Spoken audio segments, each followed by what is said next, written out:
প্রবাদ আছে, সুন্দর মুখের জয় সর্বত্র। এই সৌন্দর্য বজায় রাখার জন্যে আমরা অনেকেই অনেক ঘরোয়া টোটকা এবং বিউটি প্রোডাক্টস ব্যবহার করে থাকি।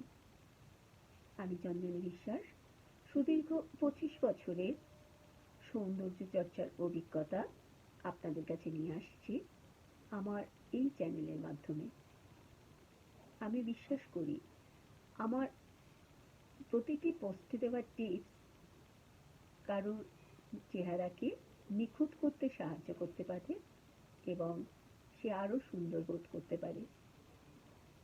আজকের আমার দেওয়া প্রথম টিপস, আইব্রাও প্লাক করার সময় যদি খুব ব্যথাযুক্ত বা কষ্টদায়ক মনে হয় তাহলে আইব্রাও করার সময় তার চারপাশটায় একটা বরফের কিউব ঘষে নিয়ে জায়গাটা অবশ করে নিয়ে তারপর প্লাক করুন, তাহলে অনেক ব্যথা কমে যাবে।